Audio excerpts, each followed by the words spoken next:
વાલમધામ ગારિયાધાર પરમ પૂજ્ય સંત શ્રી વાલમરામ બાપાની પુણ્યતિથિનું ભવ્ય ઉજવણી કરાઈ। વાલમધામ ગારિયાધારમાં વાલમરામ બાપાની 139મી પુણ્યતિથિનું ભવ્ય આયોજન કરવામાં આવ્યું। સમગ્ર ગારિયાધાર તથા આજુબાજુના ગ્રામજનો વાલમરામ બાપાના ચાહકો ઉમટી આવ્યા।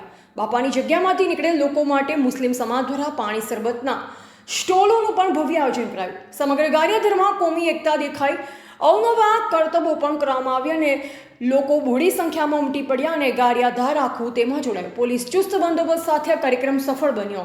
રિપોર્ટર હનીફ બિલખિયા।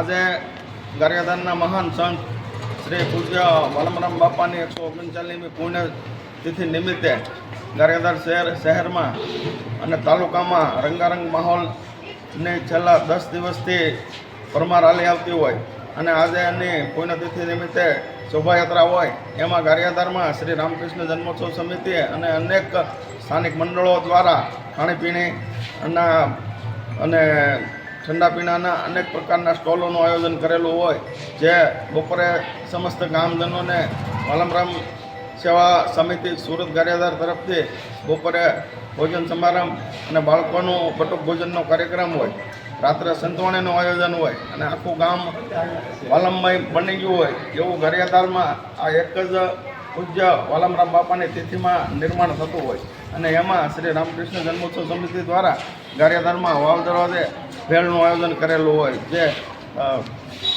600 કિલો આસપાસ ભેળ બનાવતા હોઈએ છીએ અમે અને જે પ્રસાદી રૂપે શહેરના લોકો આરોગ્ય અને ધન્યતા અનુભવે છે। જય વાલમપીર।